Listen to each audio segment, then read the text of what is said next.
오늘 우리가 이제 잠언에 대한 네 번째 시간을 우리가 수요일 날을 통해서 가지게 되는데, 이제 이 10장으로부터 오늘은 이제 우리가 이제 15장까지쯤 이렇게 좀 살필 수 있으면 좋겠다 이렇게 생각을 하고 여러분들이 이렇게 읽어오십사 이렇게 주보에 이제 알려드렸는데. 이제 이 잠언 10장, 9장까지 오는 동안에 잠언 전체에 대한 이야기를 여러분들에게 개략적인 얘기를 했고 설명을 했기 때문에 이제 잠언 전체에 대한 것은 흐름이 이렇다 그런 건 그냥 그저 지금껏 들은 대로 그렇게 하시고, 근데 그 동안에 이제 1장으로부터 9장까지의 잠언이 그 잠언 전체의 그 형태에 비해서는 조금 좀 특이하다고 할까? 조금 전반적인 그런 잠언의 그런 형태에서 조금 예외적이었다 이렇게 보여지고, 이제 10장으로부터 나머지 마지막 장에 이르는 이 잠언이 우리가 알고 있는, 우리가 생각할 때의 잠언이 그런 거야, 그런 잠언의 전형적인 모습에 이제 우리가 이제 10장으로부터 되어지는데, 그것은 무엇인가 하면 지금 1장으로부터 9장까지는 잠언이기는 한데, 잠언인데 이렇게 그 주제의 묶음이 이렇게 컸어요. 예를 들어서 지혜를 말한다 그러면 이 지혜에 대해서 여러 절에 걸쳐서 7절, 8절, 심지어 10절 이렇게 해가지고 크게 큰 묶음으로 굵직굵직하게 이제 주제를 다루어 갔습니다. 그랬는데 이 잠언은 사실은 이렇게 문단이 길거나 이런 것보다는 짤막짤막하잖아요. 그게 특징 중에 하나인데, 근데 이제 10장으로부터 그런 형태의 잠언을 우리가 대하게 됩니다. 그래서 이제 우리가 이 잠언 성경을 이제 읽으면서 우리 살펴보겠는데, 그래서 이제 10장으로부터 솔로몬의 잠언이라 이렇게 얘기를 해요. 잠언 그러면 우리가 당연히 솔로몬의 잠언을 많이 떠올리는데, 여기 특별히 이 부분에서 솔로몬의 잠언이다 이렇게 이름을 붙여서, 실제로 솔로몬으로부터 직접 유래된 것도 있을 것이고 솔로몬에게 유래된 것은 아니고 그 전부터 되었거나 그 후대에 되었거나 이래도 이 솔로몬이 워낙 잠언의 대가니까 솔로몬 이렇게 여기다가 이제 귀속을 시켜야 더 사람들이 그 신임을 하고 더 이 말씀을 귀중하게 여기고, 그래서 이제 이참저참 솔로몬의 것으로 많은 잠언들이 이렇게 이제 소속이 되게 됩니다. 자, 이제 잠언 10장을 여러분들이 한번 펼치세요. 잠언 10장 1절로부터 5절까지 우리가 먼저 같이 합독을 합니다. 시작. 솔로몬의 잠언이라. 지혜로운 아들은 아비를 기쁘게 하거니와 미련한 아들은 어미의 근심이니라. 불의의 재물은 무익하여도 공의는 죽음에서 건지느니라. 여호와께서 의인의 영혼은 줄이지 않게 하시나 악인의 소욕은 물리치시느니라. 손을 게으르게 놀리는 자는 가난하게 되고 손이 부지런한 자는 부하게 되느니라. 여름에 거두는 자는 지혜로운 아들이나 추수 때에 자는 자는 부끄러움을 끼치는 아들이니라. 아멘. 자, 솔로몬의 잠언이다 이렇게 얘기를 하고, 그리고 이제 그 다음에 잠언의 이야기들을 이제 해나가는데, 짤막짤막하게 그 얘기의 그 초점과 주제가 바뀌어 갑니다. 한 2절 이렇게 될 수도 있지만 대개는 그냥 한 절 한 절이 거의 독립되다시피, 그래서 이제 여기 우리가 지금 읽은 성경 말씀으로 보면 4절, 5절 같은 경우에는 2절이 같이 간다고 볼 수가 있는데, 게으름의 문제를 얘기하잖아요. 게으름의 문제. 그래서 4절에서 손이 게으르게 놀리면 가난하게 된다. 대신 손을 부지런하게 놀리면 부하게 돼. 그리고 이제 5절도 거의 같은 맥락이라고 볼 수 있는데, 그렇게 부지런한 자 여름에 거둘 수 있는 지혜로운 아들인데, 추수 때가 되어도 거둘 것이 없고 잠이나 자고 있고 게을러 있는 사람, 이거는 지혜롭지 못한 거다. 이제 이런 얘기거든요. 그렇게 짤막짤막한 것으로 여러 주제를 다룹니다. 그러면 우리가 잠언을 살펴온 대로 잠언은 크게 보면 지혜란 말이죠. 지혜.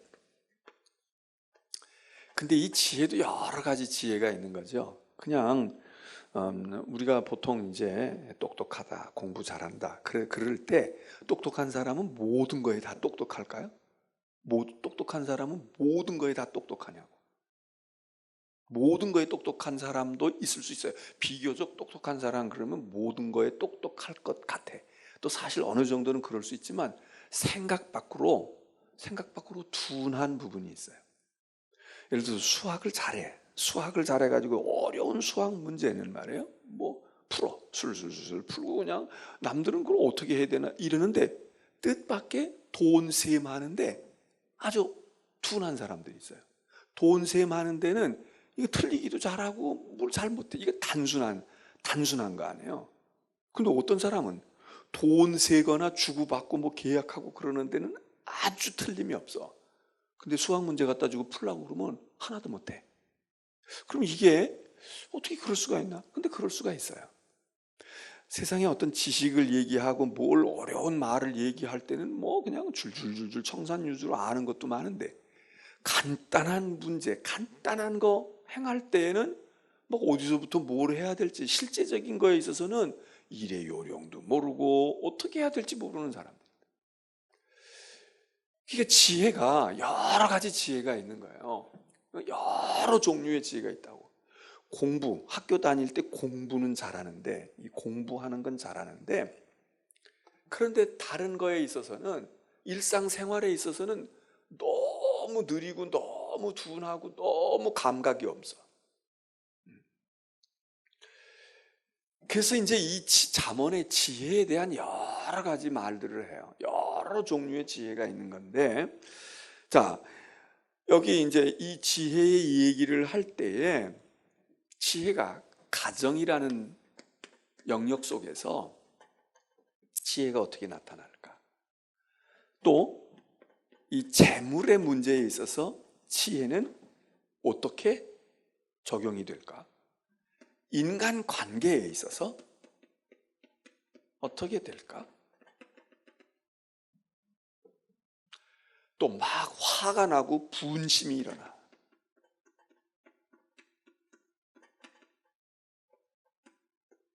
이때 어떨까? 이게 다 달라요. 다 다른 거야. 학식에 있어서 지혜로운 사람과 어리석은 사람이 어떻게 될까? 또 지난번에도 우리가 얘기했지만 예를 들어서 정욕의 문제, 음란의 문제,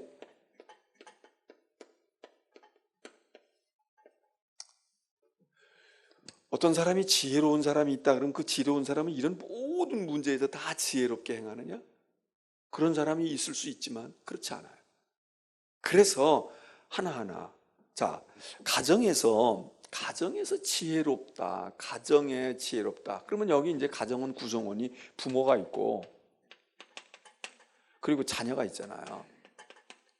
오늘 성경 말씀에 잠언에 우리가 읽은 말씀에서 이렇게 얘기하고 있어요. 지혜로운 사람, 그 지혜로운 사람은 가정 생활을 할 때 가정에서 어떠냐? 그럴 때 그가 만일에 자녀라면 부모에게 기쁨을 드리느냐? 부모를 근심하게 하느냐? 이거 보면 안다는 거예요. 이거 보면 안다. 여러분은 어떠실까?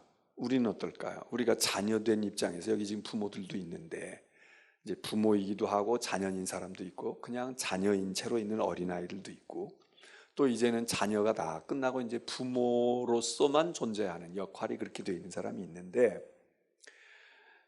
부모를 기쁘게 하는 사람은 지혜로운 아들이고 딸인데 부모에게 근심을 끼친다. 그러면 이거 어리석다는 거예요. 이건 지혜롭게 사는 게 아니다는 거예요. 간단하잖아요.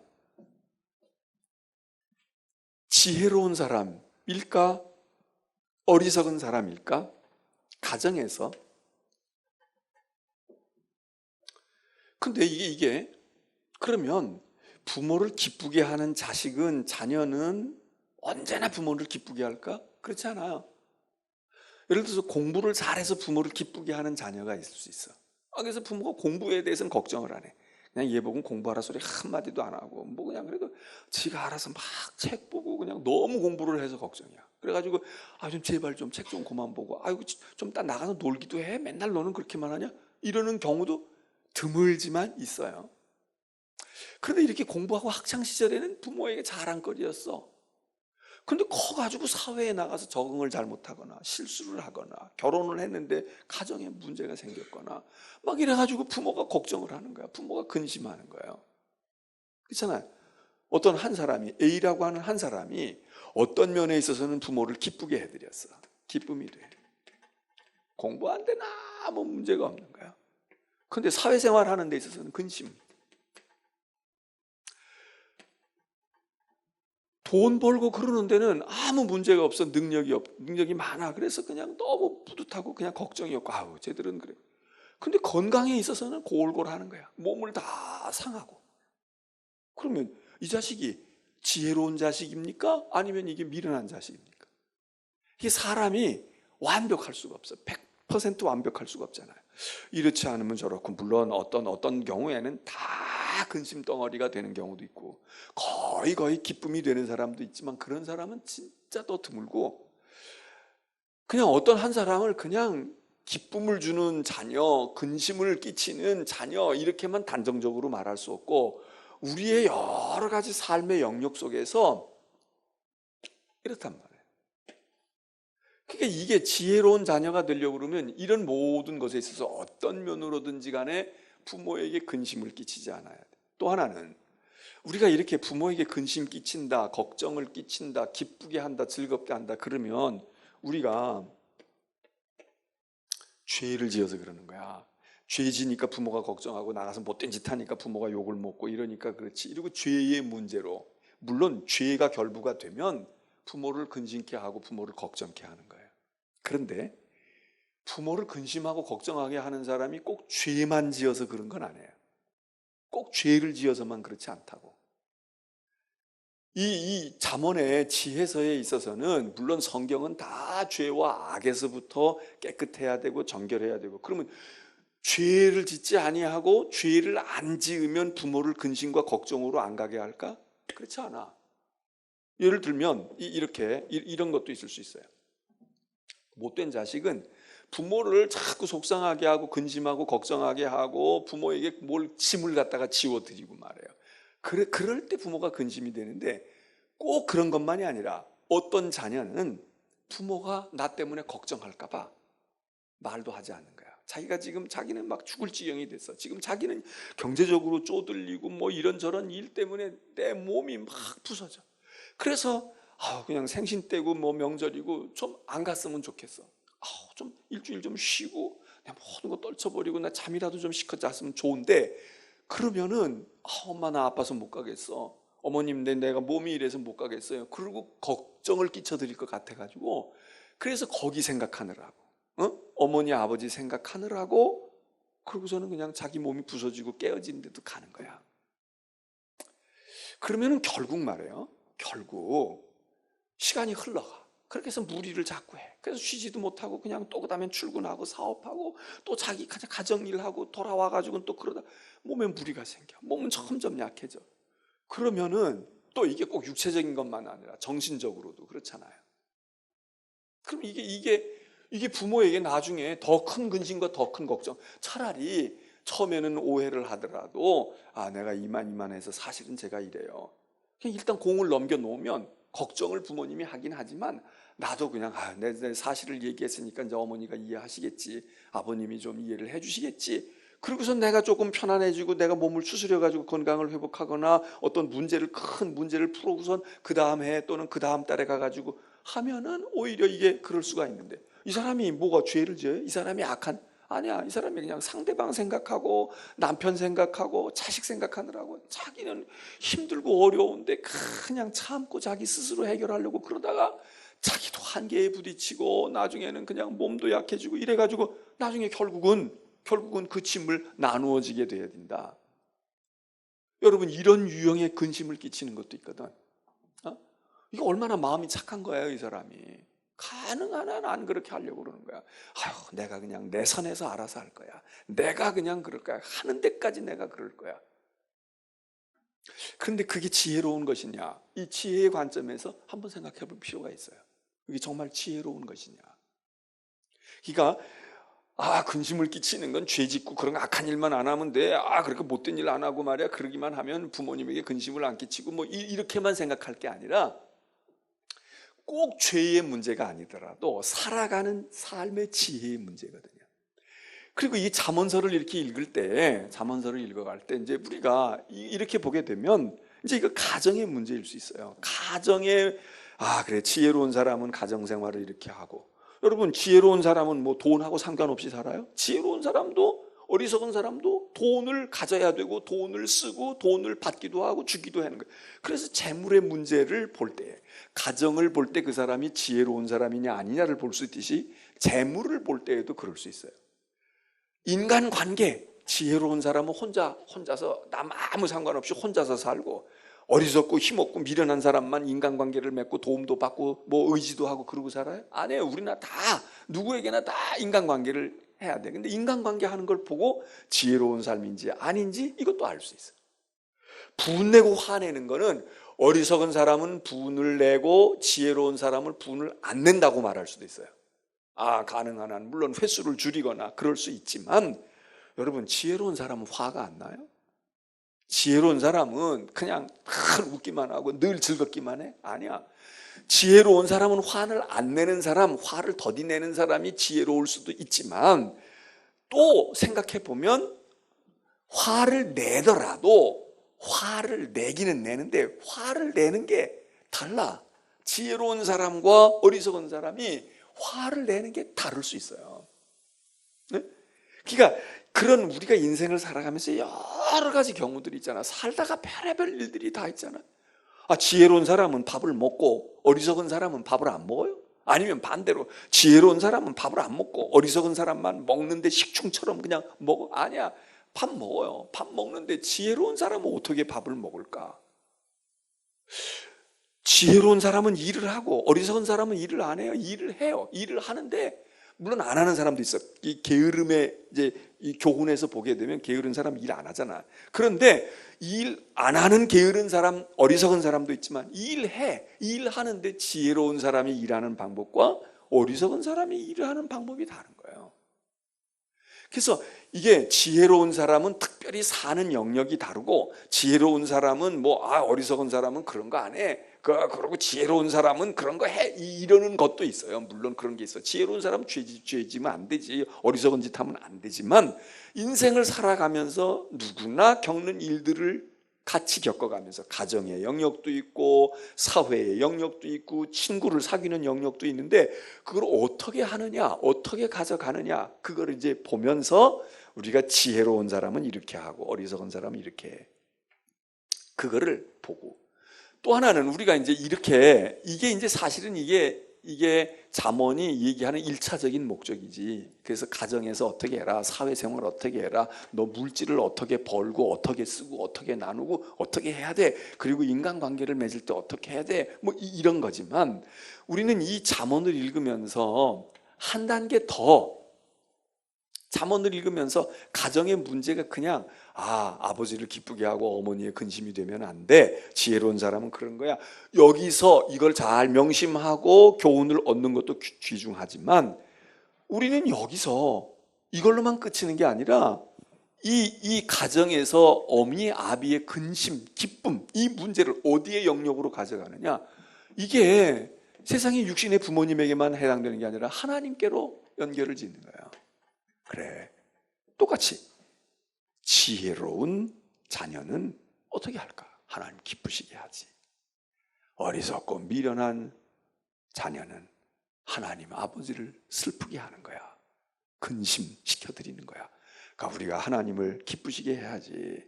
하나님이 우리 때문에 근심하시게 하면 안 되지. 그리고 아까 얘기한 것처럼 그 하나님을 근심하게 하는 데는 대표적인 건 죄지. 그러니까 우리가 죄를 지으면 안 되지만, 죄만 안 짓는 것으로 우리가 죄를 멀리하고 죄에서 씻음을 받아. 물론 중요한 주제예요. 이게 중요한 거야. 이거 빼놓고는 성경 뭐 얘기할 것도 없고 우리가 할 것도 없어. 그러나 우리가 예수 믿는 날로부터 맨날 죄 안 짓는 것만, 죄와 선과 죄와 악에서 우리는 어떻게 하면 의의 길을 걸까, 이것만 하고 살아간다.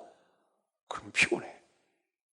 뭐냐면 우리가 죄를 안 짓는 건 물론이지만 아까도 얘기한 것처럼 어떻게 지혜롭게, 어떻게 평화롭게, 어떻게 의롭게 살아갈까라고 하는 것에 있어서는 선택의 여러 가지 여지가 있단 말이에요.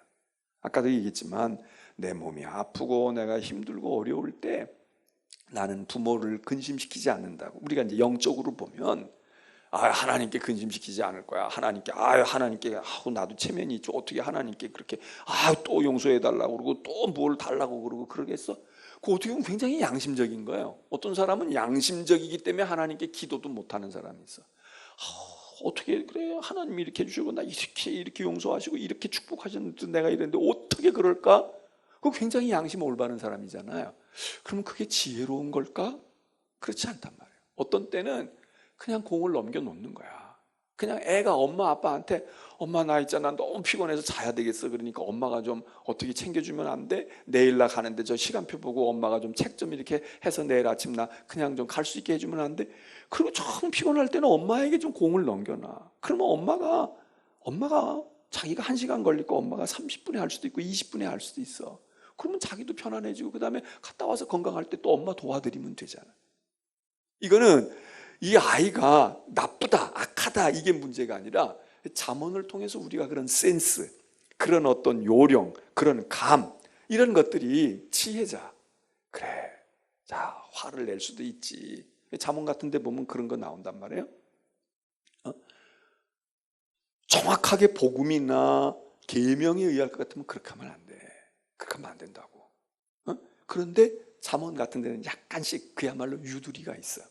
그래, 너 사람이니까 좀 그럴 수 있어. 그래, 그냥 화가 나면 좀 화내. 근데 말이야, 화를 내는데 해가 지도록 품지는 말어. 여기다가 그냥 너 고뉴월에도 설이 내릴 것처럼 그러지 말고 너 화 안 내고 막 그렇게 속에다 갖다 집어넣고 있다가 너 여기 터져. 너 여기 터지면 그러면 어떻게 안 돼? 그러니까 야 화나면 어떡하냐. 화나면 화낼 수도 있지. 근데 화내는데 말이야 더디네. 그냥 팍 하다고 팍 하지 말고 조금 뜸 좀 들이고 숨호흡 좀 한 10번쯤 하고 그러고 하든지. 그리고 그렇게 했더라도 화내고 씩씩거리고 있는데 해가 뉘엿뉘엿 넘어간다. 오전부터 그랬는데 해가 중천에서 서편으로 넘어갈 때까지 그러지 말고 너 그러면 너도 좋지 않고 그 상대방도. 그러니까 해가 질 때에는 너도 분을 풀어. 예를 들면 그런 거란 말이야. 근데 사실 엄밀하게 얘기하면 화내면 안 되잖아. 미움을 품으면 안 되잖아요. 그런데 미움을 가지지 않고 화를 안 낼 수 있으면 얼마나 좋아. 근데 어떤 경우는 그게 아닌 거야. 한계를 벗어나면 안 된단 말이에요. 한계를 벗어나면 안 돼. 그래서 이 지혜서가 어떻게 보면 완벽하게 100% 우리를 하나님 앞에 너 절대로 그러면 안 돼 이렇게 얘기하는 성경도 있잖아요. 절대로 미워하지 마. 너 절대로 그렇게 미워하면 안 되니까 언제나 사랑해야 돼. 이런 계명들이 많잖아요. 근데 이 잠언 같은 데에는 굉장히 현실적인 것이 있어. 그래 알아. 너도 밉지? 욕도 좀 해. 그래 너 어떻게 그렇게 하니? 너 안 돼. 이렇게 우리를 좀 인간적인 면으로 이렇게 끌어가는데 그러면서 우리에게 숨통을 터주고 우리에게 그러면서 그러다가 보면 그래 그냥 나도 화내가지고 막 성질내고 싸웠는데 생각해보니까 그런다고 또 속이 그렇게 시원하지도 않아. 그냥 참고 내가 있을 땐 너무 억울해서 나도 한번 해볼 소리 하고 나도 한번 나도 그냥 한번 해주면 내가 속이 시원할 것 같아. 그래서 그냥 어떻게 한단 말이에요. 하고 나서 가만히 보니까 그 당시에는 시원한 것 같은데 별로 그렇게 개운치가 않아. 그래 다음엔 그러지 말아야지. 그리고 우리 속에서 그런 결론을 얻고 지혜를 얻어갈 수도 있거든. 해보지 않았을 때는 저렇게 하는데 내가 그냥 예수 때문에 참고 저렇게 하니까 내가 이런 건데 나도 그냥 나도 진짜 예수님 미안해요 죄송해요. 근데 한번 확 해질러봐. 그러고 난 다음에 그냥 이게 딱 개운해지면 좋은데 그래도 뭐가 남아. 그럼 스스로가 그래, 그것도 아니네, 에이, 그럴 필요 없겠어, 그리고 더 인내심을 발휘하든지, 아니면 조금 그렇게 하면서 숨통이 트여지고 나면 해댈 땐 해대고, 부부 사이에도 해댈 때 해대고, 그리고 남편 그냥 막 안 그러다가 그렇게 했는데 그 다음에 해질녘 저녁 때쯤에 반찬도 좀 한 가지 더 하고 애교도 한 번 더 좀 더 떨고 뭐 이렇게 해서, 그러면서 나도 그러면 또 남편도 조심하잖아요. 아 그래, 이제 우리 아내도 저기 착하기만 하고 그런 줄 알았는데 나이도 먹고 그러는데 보니까 며느리도 보고 그랬는데 그러면 안 되지. 그리고 남편이 또 생각을 바꿀 수도 있어요. 또 순한 양이었는데 오늘 이상하게 수요일 날 가서 잠원서 듣고 오더니 이게 싸나오나 아주 그냥 모처럼 됐. 근데 어떤 경우는, 사실 어떤 경우는요, 사람이 양같이 온순하고 그러면 그냥 늘상 그런 줄 알아. 그리고 아픈지도 않고 뭐 무슨 말을 해도 다 소화하는 사람인 줄 알아. 나는 여기 와가지고 표현은 안 하지만 여기서 다 얹혀가지고 며칠을 밥을 제대로 못 먹고 그러는데 내색도 안 하고 가만히 있으니까 나는 무슨 얘기를 들어도 상관없는 사람인 것처럼 그렇게 한다고. 그러면서 10년 20년 사는 거야. 내 아내는 괜찮은 사람이야, 내 아내는 그런 얘기 다 소화할 수 있는 사람이야. 소화를 해서 하는 게 아니라 억지로 소화하는 거지. 억지로 10년 전에 먹은 것도 여기 체한 것도 있어. 물론 믿음이 좋고 다 용서하고 그러면 다 쑥쑥 내려가야 되지만 우리도 그게 있어. 그러면 상대방이 알아야 되잖아. 아 내가 이랬는데 이 아내가, 이 남편이 그냥 성품이 좋아서 참고 있구나. 그러면 한 10년쯤 지난 다음에는 아유 이제는 내가 그러지 말아야지 이렇게 돼야 되는데, 이걸 깨달으면 좋은데 못 깨닫는 사람도 있다고. 그러니까 어떤 때는 한번 튕겨보는 것도 괜찮아요. 그러면 왜 이래? 안 그러다가 왜 이래? 뭐 쪽으로 더 악화될 수도 있지만 잠언에는 그런 것들을 우리에게 말해준단 말이죠. 이거를 우리가 가정이나 재물이나 인간관계에서만이 아니라 하나님 앞에서 영적인 신앙생활 할 때도, 야 내가 지혜로운 자녀인가, 하나님 앞에 나 미련한 자녀인가, 하나님을 근심하게 해드리지 않나. 아까도 얘기한 것처럼 그런 거예요. 죄 안 짓는 것이 하나님 기쁘시게 하는 거야. 어떤 때는 하나님 앞에 투정도 해야 돼. 하나님 앞에 그냥 얼굴에 철판 깔고, 그리고 내가 양심에 내가 이렇게 살고 어떻게 하나님 나 축복해 주세요. 하나님 내가 할 도리 다 안 했는데, 내가 믿음 안 지키고 그랬는데 어떻게 하나님께 그러냐. 그냥 하나님께도 못 그래. 그리고 사람에게 그래도 소용없어. 그리고 혼자서 그 짐을 지고 가다가, 그러면 그럴 때 하나님이 넌 그래도 양심은 있구나, 너 뻔뻔하진 않네, 그리고 하나님이 기뻐하실 수도 있지만 어떤 때는 그렇잖아요. 애가 우리 철부지 아이가 혼자서 막 그러고 자존심 상해서 엄마 아빠한테 도움도 청하지 않고, 어떤 때는 또 저 녀석이 말이지 엄마 걱정 안 끼치려고 혼자서 막 발버둥 치는데 엄마가 나중에 그거 알아. 그러면 얼마나 속상해. 나한테 얘기하지. 왜 너 혼자 그러고 있니? 너 그렇게 이혼할 지경까지 갔니? 너 그렇게 몸이 아프고 그랬는데 저 엄마 이 어미 보고 와서 좀 도와달라고 그러지. 그리고 엄마가 속상해하는 것처럼 하나님도 마찬가지란 말이에요. 하나님도 우리가 어떤 때는 좀 뻔뻔해지는 것도 하나님이 좋다고 하실 수도 있어. 너 혼자 힘으로 안 돼. 너 그건 네가 발버둥 친다고 안 돼. 그냥 일찌감치 손 들고 하나님 나 몰라요. 이거 어떻게 해야 돼? 엄마 이것 좀 해줘. 엄마 나 좀 도와주지. 엄마는 잘할 수 있잖아. 그러는 애가 어떤 때는 부모에게 근심을 덜 끼친단 말이에요. 그냥 그때그때 푸는 거야. 그렇게 하고 문제를 해결해.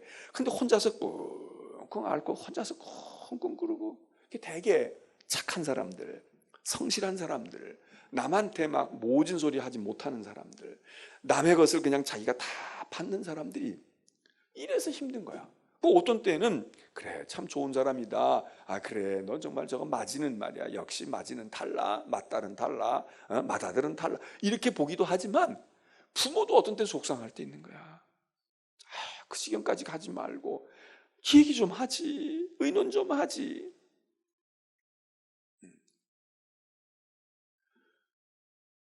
우리가 이 지혜서를 읽으면서 하나님께 기쁨이 내 어머니 아버지, 이게 이제 첫 번째는 그거예요. 육신의 부모야. 세상 일이야. 두 번째는 여기서 우리는 잠언을 읽으면서 우리는 육신의 부모도 있고 육신의 내 자녀도 있지만 영적인 하나님이 계시잖아. 영적인 아버지에게서 나는 지혜로운 아들일까? 나는 어리석은 딸이 아닐까? 하나님께 근심을 끼쳐드리지 않나? 하나님을 기쁘시게 하나?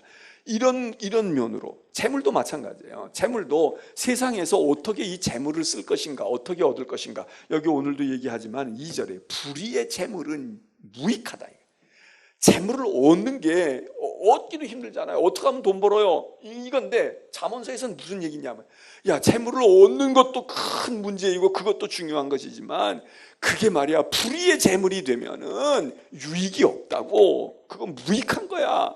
이 말은 해로운 거야. 이럴 수도 있잖아요.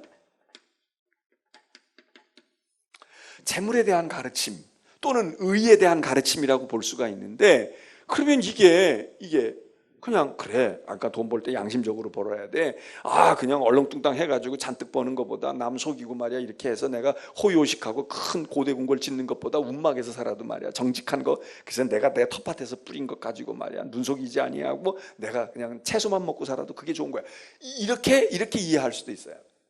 그런데 또 하나는 이 재물의 문제도 역시 하나님 앞에서 내가 도둑질해서 돈을 벌지는 않았어요. 그 도둑질해서 불의를 해가지고 남 속이고 불의하고 부정직하게 막 남의 것 줄 거 안 주고 착취해가지고, 그리고 그냥 더 줄 건데 저거 더 줘야 정당한 건데 안 주고선 어떻게 쓰는지 내가 딱 숨겨놨다가 내가 차지해가지고 부자가 될 수도 있고 돈을 벌 수도 있어. 그런 거 하지 말아라. 이런 것도 되지만 이 불의한 재물이 꼭 도둑질만 해야 돼요? 꼭 남의 착취하고 임금 착취하고 폭리 취하고 막 이래야만 돼요? 하나님 앞에서의 재물이, 하나님 앞에서의 물질이 세상으로 볼 땐 떳떳해. 양심적으로 직장 생활하고 내가 사업하고 애써서 한 거야. 근데 이 물질이 말이에요, 마치 어리석은 부자처럼, 그 어리석은 부자가 거기 왜 어리석다고 그래요? 어리석다고 하는 이유가, 그 어리석은 부자가 사기쳤다는 말이 있어요? 그 어리석은 부자가 그 사람 그런 거 없어요. 그 사람 절대로 그러지 않았어. 그런 게 그 얘기의 중점이 아니야. 남의 거 슬쩍 해가지고 와서 부자 됐거나 폭리 취해서 했다고 그러진 않았어. 이 사람 나름대로 열심히 한 사람이야. 그리고 아주 계획성이 있었어. 야, 추수할 게 많으니까 저거 곡식 그냥 놔뒀다 다 썩을 텐데 저걸 어떻게 보존할까? 요즘 같으면 어떻게 가공을 할까? 어떻게 유통을 시킬까? 어떻게 저장을 할까? 그래서 다 계획해가지고 치밀한 계획을 세가지고 창고도 짓고 말이지, 미리미리 다 했잖아. 이 사람이 뭐가 나빠요? 이 사람이 뭐가 잘못됐어? 이 사람이 남의 창고에다 갖다가 불 지르고 자기가 자기 물건을, 그런 건 아니야. 근데 이 사람이 불의한 거야. 그러면 이 잠언에서 지금 불의한 얘기는, 너 불의한 방법으로 돈을 벌지 말고 의로운 방법으로 정직하게 돈 벌고 줄 거 주고 그러면서 축복받아서 돈 벌어야 너에게 유익이 있다, 이런 얘기지만, 우리는 여기서 영적으로 볼 때에, 그래, 세상적으로 볼 때는 내가 열심히 해서 내가 땀 흘려서 돈 번 것 같지만 하나님이 축복하시지 않으면 벌었을까? 하나님이 나를 보호하시지 않았으면, 내게 건강 주시지 않았으면 내가 그랬을까? 근데 내가 그 돈 가지고 자식들하고는 잘 살아. 절대로 이 돈 쓰면서 무슨 나쁜 짓 하는 것도 아니야. 벌 때도 나쁜 짓 안 하고 쓸 때도 나쁜 짓 하지 않았어. 내가 먹고 즐길 거야. 그리고 내 노후 준비할 거야. 내가 열심히 해가지고 그럴 거야. 내가 지금 젊을 때 고생해서 내가 나중에 늙마에 내가 편안하게 자식들에게 손 안 벌리고 산다. 여러분, 이게 뭐가 나빠? 그런데 영적으로 보면 그것도 어리석은 거예요. 그것만이면. 그래서 마치 누가복음에 있는 어리석은 부자의 이야기처럼 도덕과 윤리와 인간적으로는 문제가 없지만 하나님 앞에 부여하지 못한 거야. 하나님 앞에 부여하지 못한 거야. 그러면 이 잠언에서 얘기한 불의한 재물이 말이야, 너무 무익하다. 세상으로는 손가락질 받지 않고 돈을 벌고 성공한 사람일지 모르지만 하나님이 보실 때는 이 어리석은 영혼아, 내가 오늘 밤 내 영혼을 걷어가면 그게 네 것이 되겠니? 이런 거 아니겠어요? 그러니까 이 잠언을 읽으면서 우리들이 세상을 살아갈 때 이 세상에 사는 동안에 얻는 지혜, 어떻게 하면 후회 없이 살고 어떻게 하면 행복하게 살까, 이런 윤리와 도덕적인 이야기로만 끝나는 게, 이게 다 영적인 관계를 가진단 말이에요. 영적인 관계를 가져. 그래서 그런 지혜를 그 신앙의 생활하고 믿음의 생활하고 영적인 생활하고 하나님과의 관계에까지 적용을 하는 게 이게 두 번째인 거예요. 하나님을 섬기는 일에 이것들이 적용이 된다. 인간관계도 마찬가지예요. 야, 너 화내지 말고 화목하고 편안하게 그래. 네? 그러면 사람은 화목해. 부부끼리는 아주 금슬도 좋고 그냥 아무 문제가 없고 너무너무 사랑하고, 다음번에 우리 죽어서 또 결혼하고 또 다시 태어난다 그래, 난 당신하고 할 거야, 이러는 거야. 그럼 이거 얼마나 행복하고 좋은 거예요. 그런데 문제는 그 부부가 그렇게 부부와의 관계는 좋은데 하나님과의 관계는 잊어버린 지가 오래됐어. 너무 저희들끼리 좋으니까 하나님과의 관계. 그러면 이 인간관계가 아무리 좋아도 되겠어요? 그런 걸 거울로 삼아서 우리는 그 다음에 그래, 우리 시어머니한테도 화목하고 좋고 우리 사돈끼리도 좋고 말이야. 우리 부모님한테도 잘하는데 정말 영적인 아버지 하나님과의 관계가 어떨까? 여기까지 가야 되잖아요. 여기까지 가야 돼. 그래서 잠언이 그런 이야기들로 발전해 나가는 것이 그게 이제 잠언에서 얻는, 그래서 신앙생활로까지 연결이 되어지는 지혜가 우리 가운데 있어요. 그냥 사람 편안하게 하는 게 아니거든. 네? 자, 그래서 여기 이제 재물의 문제일 수도 있고 의로우냐 불의의 문제일 수도 있고 그런 것인데, 그 다음에 이제 이게 게으름의 문제, 부지런해야 돼, 이런 주제를 지금 이야기해요. 3절 4절에서 부지런하냐 게으르냐. 이게 잠언 가운데서도 있는 아주 큰 주제예요. 이 얘기를 군데군데서 한다고? 그러면 여기 잠언에 뭐라고 그랬어요? 손을 게으르게 놀리면 어떻게 된다? 편안하다? 가난해진다는 거예요. 손을 부지런하게 움직이면 부해진다는 거예요. 부유해진다, 부해진다. 손이라 그랬어. 그러면 손을 부지런히 움직여라. 그러면은 너 부유해져. 손 하나 까딱하기 싫어해. 우리가 보통 게으른 사람 손가락 하나 까딱하지 않아. 밥 갖다가 놔도 그 밥 퍼먹는 것도 싫어가지고 이거 손가락 올리는 것도 싫은 거야. 그러니까 그냥 어떻게 알약 하나 먹어가지고 그냥 배도 든든하고, 그리고 뭐 그런 거 바빠가지고 밥 먹는 시간이라도 일해야 되는데 이게 아니라 손 하나 까딱하기 싫은 사람 있잖아. 아주 까딱하기 싫은 사람. 그러면 너는 결국은 가난해질 거다. 이런 얘기 아니겠어요?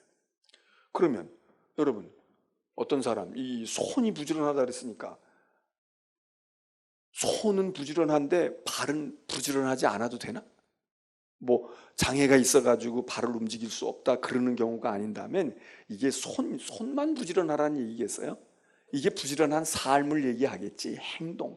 손이 부지런한 사람은 물론 앉아가지고 그냥 부지런하게 할 수 있지만, 손이 부지런하려면 가서 물건도 가져와야 되고 어디도 가야 되고 배달도 해야 되고 발도 부지런하잖아요. 그러니까 부지런한 거예요. 부지런한 거. 그럼 이것도 마찬가지예요. 영적으로도 마찬가지예요. 세상적으로도 부지런하지 아니하면 가난하게 돼. 빈궁이 막 군사처럼 들어온다. 이제 다른 잠언서에서는 그런 얘기도 하잖아요. 그냥 군인이 버적버적 문 열어준다고 군인이 들어와요? 쿠데타 일으키고 전쟁 나면 군인이 그냥 쳐들어오지. 가난이 그냥 슬금슬금 오는 정도가 아니라 그냥 강압적으로 오고, 내가 가난이 싫은데 나는 그 싫어. 그래도 어쩔 수 없이 막 가난이 군사처럼 밀려온다는 거야. 그러니까 이게 무서운 거죠. 게으름이. 우리는 이거를 어느 정도는 시인을 해. 물론 요즘에는 이거를 시인하지 않을 수도 있어.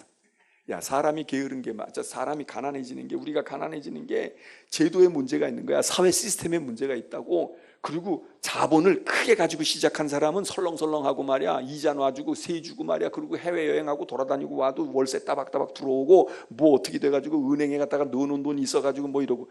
요즘에 우리 경제 원리나 사회 원리나 이런 걸로 볼 때는 이 얘기에 반론을 제기하는 사람도 많잖아요. 그래서 사회를 개혁해야 된다 그러고, 야, 이거 안 되는 거야.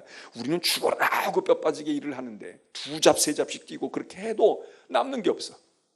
그런데 어떤 사람은 말이야, 하지도 아니하고 이름만 걸어놓고 말이야, 이러고 이러는 일이, 그러니까 돈을 벌어오고, 자본이 있는 사람이 또 자본, 큰 사람이 적은 자본 가진 사람 당해낼 수가 없고. 게으름의 문제가 아니야. 이건 사회 구조의 문제거든. 경제 패턴의 문제거든. 뭐 이렇게 얘기를 해요. 물론 그 말에도 일리가 있지만, 그러나 그래도 그래, 부지런한 사람은 그래도 어떻게 살아. 그저 텃밭이라도 있으면 일구고 말이야. 정 안 되면 옥상에다가 화분이라도 갖다 놓고 뭐 거기다가 고추 몇 개라도 심어서 먹고, 그러면 자기 식구 입에 불 들어가는 거 못 먹겠냐. 이러는 신념이 세상 사람도 있어요. 세상 사람도 있잖아. 이 충돌이 일어나는 경우도 있어. 그래서 세계 사회를 개혁해야 된다. 절대로 부지런한다고 돈 벌지 않아. 오늘 세상은 부지런하다고 돈 버는 거 아니거든. 줄살 서야 되거나 아니면 태어날 때부터 뭐 금수저를 물고 나와야 되거나 이런 논리도 있어요. 상당 부분 그런 것도 있지만, 지금 사회에서도 여전히 이게 유효하게 느끼는 경우가 많고, 그렇게 생각하는 사람들이 많잖아. 부지런하면 살아. 야, 부지런하면 다 살게 되어 있어. 너 게으르니까 그런 거야. 그거 맞잖아요. 어? 아무리 힘들어도 똑같이 아무것도 없는 흙수저를 물고 나왔는데도 거기 게으른 사람 못 살아. 근데 거기서 막 그냥 허리띠 졸라매고 새벽부터 뛰고 한 사람들 나중에 그래도 조그마한 자기 가게라도 마련하고 중소기업이라도 일으키고 또 어떻게 해서 신분 상승이 되고 그 다음에 그 자식들이 또 한 번 더 치고 올라가서 나중에 한 대, 두 대가 지나고 나면은 보란듯이 되는 경우도 있잖아. 근데 우리는 여기서 부지런해야 돼. 이 공감을 하는 경우라도 그래, 맞아. 이렇게 열심히 살아야 되는가? 공부도 부지런히 해야지. 일도 부지런히 해야지. 가기 싫은 직장도 부지런히 가야 돼. 이런 것만 얘기하는 게 아니라 이게 영적인 것도 똑같은 거예요. 영적인 것도 게으르면 가난이 금방 찾아와. 무슨 가난이? 믿음의 가난이 찾아온다고. 이 손이 일하는 손도 있지만 기도하는 손도 있고 봉사하는 손도 있고 하나님을 섬기는 손도 있고 열심히 충성하는 손도 있고 팔도 있는데 이걸 부지런히 움직여야 우리의 믿음도 자산이 늘어나고 믿음도 부여하고 우리의 영혼도 풍성해지는데 기도의 손이 딱 내려와 있어.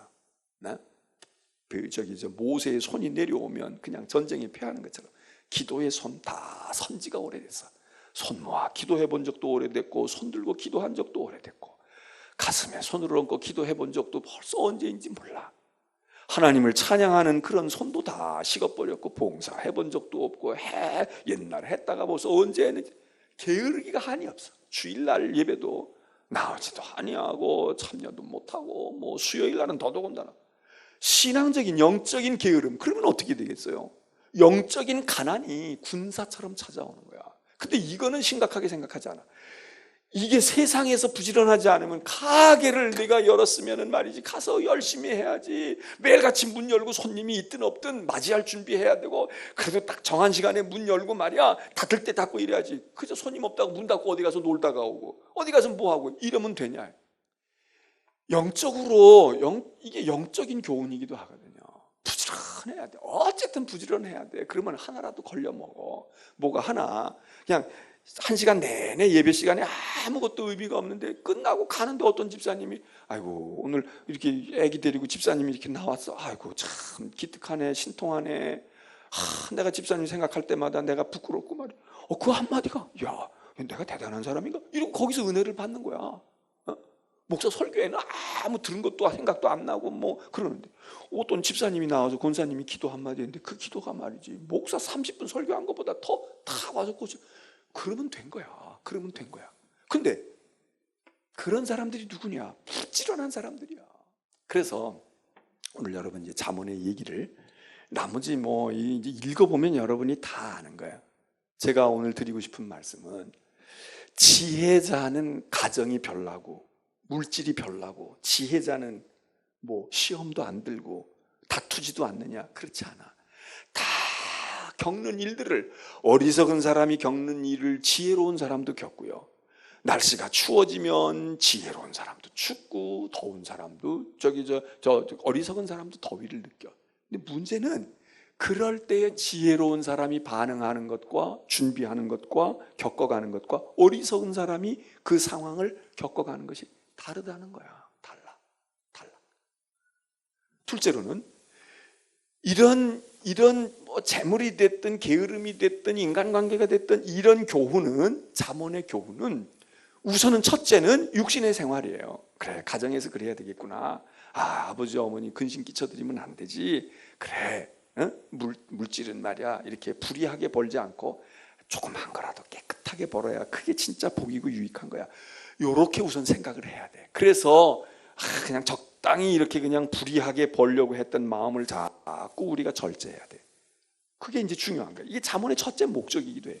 근데 두 번째는 우리는 믿음을 가지고 하나님을 섬기는 사람들은 거기서만 머무르는 게 아니라 이게 영적인 교훈으로 이걸 적용을 해야 된다. 영적인 교훈으로. 그래서 물질이 됐든 일하는 게 됐든 뭐 가정생활이 됐든 그래 하나님 하나님 앞에서 이건 어떻게 돼야 되지? 불화하고 다투면 서로가 불편한데 그래 하나님 앞에서도 하나님과 나와의 관계가 원만한 좋은 관계인가?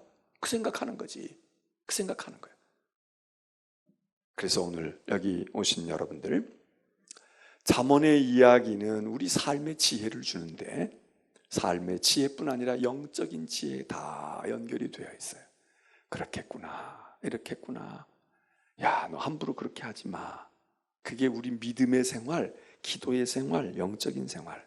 그래서 오늘 여기 몇 가지 얘기한 것 중에 가정, 재물, 그리고 게으름의 문제, 뭐 여기 이제 이 얘기는 아직은 안 나왔지만 그런 거에 있어서 우리 한번 우리 스스로를 오늘 바라다